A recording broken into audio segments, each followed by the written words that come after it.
I've loaded some data for us to analyze. These ratings here are our output variable, and these are on a scale of 1 to 10, a supervisor's rating or a set of supervisors' ratings of call center technicians and how well they handled situations. And there's a lot of numbers here, but the one that we're really interested in is the percent gauge R&R right here in blue, 26.8%. That is the standard deviation of the measurement system error divided by the total observed process variation, and of course that also includes the measurement system error. We'd like this number to be below 10% in order to think we have a good system and are capable of detecting changes in the process. Well, this is much greater than 10%. Anything in the 30 to 10% range we call marginal, so this is at the deep edge of marginal. Now, there are two factors that we look at, repeatability and reproducibility. That's our R&R. Repeatability, the 24.2%, is our gauge itself. That's just test-retest error.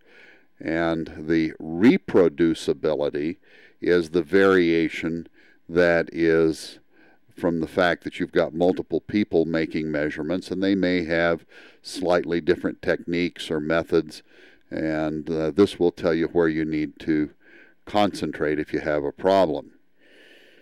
Now, the number of distinct categories, if it's fewer than 4, you've got a problem. This is the number. This is the same as the discrimination ratio on interclass correlation coefficient.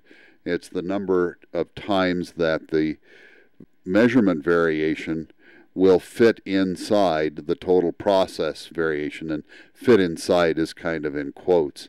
Now, there's another column that we can get over here. This helps us tell if we've got enough of a measurement system to detect process change. There's another thing that we might be interested in, which is the percent tolerance, or the P to T ratio, or the precision to tolerance ratio. And to demonstrate that, I'm going to put some specifications in, a 10 and a 4. Okay, and then I'll hit calculate again.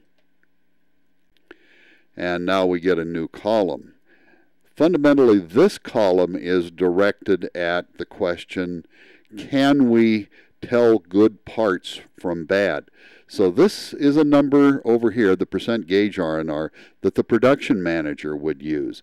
This is a number that the incoming inspection or the outgoing inspection would use. And as we can see here, we're really not very adept at telling good technicians from bad ones. We're way past our 30%. So obviously there's an opportunity here.